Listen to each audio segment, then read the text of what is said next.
दुआ को मिला चश्मा। अर्शिद साहब सेहन में बैठे अखबार पढ़ रहे थे कि इतने में दुआ चश्मा लगा कर आई। अर्शिद साहब ने गौर से देखा तो पता चला कि चश्मा बगैर लेंसेज के है। अरे दुआ बेटी, ये आपने मेरा पुराना चश्मा क्यों लगाया हुआ है? मुझे चश्मा लगाना पसंद है पापा जी। मगर दुआ, इसके तो शीशे ही नहीं है। कोई बात नहीं पापा जी, चश्मा तो है ना। ये कहकर दुआ भाग गई। ज़ैनब की मम्मा कमरे में अरशद साहब का चश्मा तलाश कर रही थी कि इतने में मोहम्मद और अरशद साहब भी वहाँ पर आ गए। ज़ैनब के पापा, आपका पुराना चश्मा नहीं मिल रहा। जितना मर्जी ढूंढ लें हजरत, आपको कभी नहीं मिलेगा। क्या मतलब ज़ैनब के पापा? इतने में दुआ कमरे में आई तो सबने देखा कि उसने अरशद साहब का पुराना चश्मा लगाया हुआ था। तो आपके पापा कहेंगे तो चश्मा मिल जाएगा मम्मा जी। लो जी, आपका पुराना चश्मा तो दुआ ने लगाया हुआ है। दुआ बेटा, आपने क्यों लगाया मेरा पुराना चश्मा?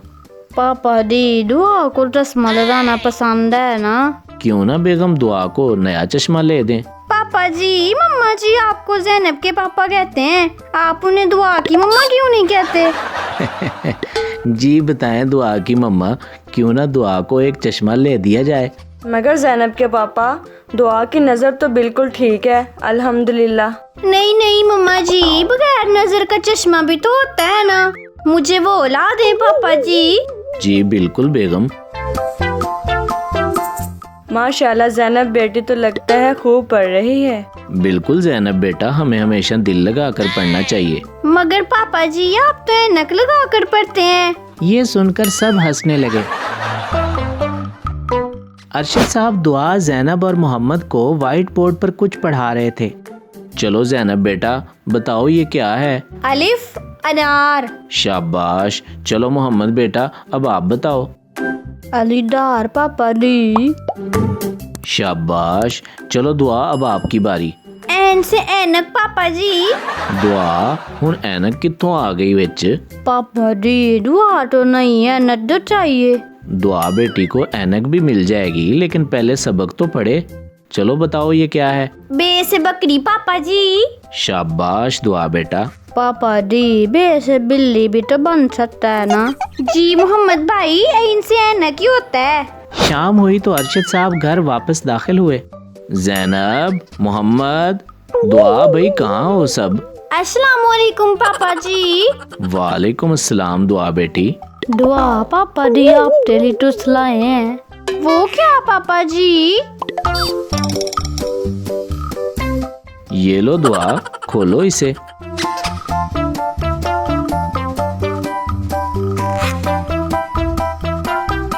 वाओ पापा जी, ये तो बहुत प्यारे ग्लासेस हैं। वाओ दुआ, ये तो बहुत प्यारे हैं। कैसी लग रही हूँ पापा जी? मोहम्मद बेटा क्या हुआ? पापा जी, दुआ ने चश्मा तो डाल लिया, अब वो दिल डाटर कैसे परे दी। ਤੁਹਾਡਾ कुछ नहीं हो सकता। थैंक यू पापा जी, यू आर द बेस्ट। दुआ और मोहम्मद अपनी खेल कूद में मसरूफ थे और अरशद साहब इतवार की छुट्टी होने की वजह से ऑफिस का काम घर पे ही कर रहे थे। ज़ैनब, दुआ, सब आ जाओ, खाना बन गया है, खाना खा लो।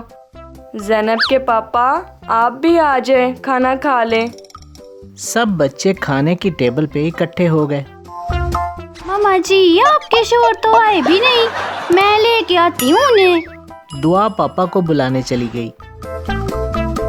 पापा जी, मम्मा जी कह रही हैं आकर खाना खा लें।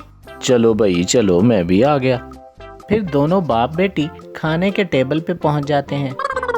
लाओ भाई खाना, खुशबू तो बहुत अच्छी आ रही है। हाँ जी, फिर बना लिए होंगे आज आलू।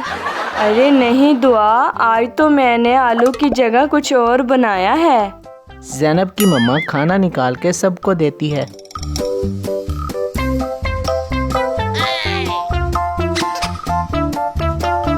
मम्मा जी, ये क्या मजाक है, आज आलू नहीं तो टिंडियाँ। ऐसा नहीं कहते दुआ, आप बिस्मिल्लाह पढ़कर शुरू करो, वरना शैतान खा जाएगा सारा। चलो शाबाश, जल्दी करो। आज तो खा ही ले शैतान पेट भर के। मम्मा दी मैंने भी नहीं ठानी टिंडियाँ। दुआ और मोहम्मद खाना छोड़कर अंदर रूम में चले जाते हैं। मेरा दिल तो करता है कुछ मजेदार सा खाएं हम। दुआ मोहम्मद क्या खाना है तुम दोनों ने? दोनों मोबाइल पे तरह तरह की खाने की चीजें देखने में मसरूफ थे। आप ये देखो ये गोल रोटी पे क्या कुछ लगा हुआ है। हाँ दुआ देखने में तो बहुत अच्छी लग रही है ये। इधर लाओ इनको मैसेज करें। जैनब ने मोबाइल पकड़कर मैसेज लिखकर ऑर्डर कर देती है और ये जैनब ने पहली बार ऑर्डर किया था। और फिर तीनों गोल रोटी का इंतज़ार करने लगे। कुछ देर बाद बाहर डिलीवरी बॉय आता है और अरशद साहब वहीं बाहर खड़े किसी से बात कर रहे थे। जी भाई, आप कौन है? सर आपका 10 पिज़्ज़े का ऑर्डर था, ऑर्डर आ गया है। हैं? नहीं भाई, आपको कोई गलतफहमी हुई होगी, मैंने तो ऑर्डर नहीं किए 10 पिज़्ज़े। इतने में वहाँ दुआ भी पहुँच जाती है। कोई गलतफहमी नहीं हुई, मैंने मंगवाई है ये रोटी।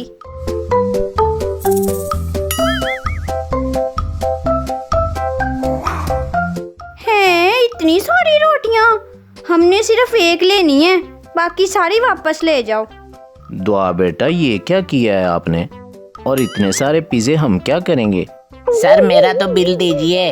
हाँ पापा जी, पहले उसको तो पैसे दे दे बेचारे को। बस फिर क्या था, अरशद साहब ने 10 लार्ज पिज़्ज़ा के पैसे दिए और पिज़्ज़ा बॉक्सेस लेके घर आ गए। दुआ और मोहम्मद तो खुशी से पागल हो रहे थे। अब बातें बाद में कर लेना सब, रोटी वाला डब्बा खोलो पहले। अच्छा जनाब, सब्र करो, मैं सबको खोल के देता हूँ। अरशद साहब ने डब्बा खोला और सब ने एक एक स्लाइस पिज़्ज़ा की ली। सब ने पहली बार पिज़्ज़ा खाया था और सबको बहुत मज़े का लगा।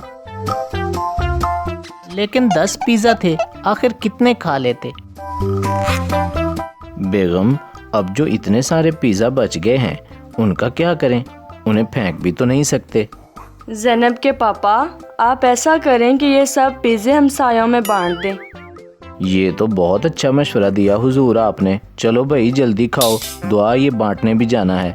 बेगम, अब आप मोबाइल दुआ से दूर ही रखा करें, वरना ये आलू और टिंडे वाले दिन पिज़्ज़ा ऑर्डर कर देगी। मुझ पे ना इल्जाम लगाएं आप, ये आप ही ने ऑर्डर किया था। हैं ज़ैनब बेटा, आपने किया था ये? नहीं पापा जी, ये तो दुआ का ही प्लान था। फिर दुआ और अरशद साहब अपने मोहल्ले में पिज़्ज़ा बांटने गए।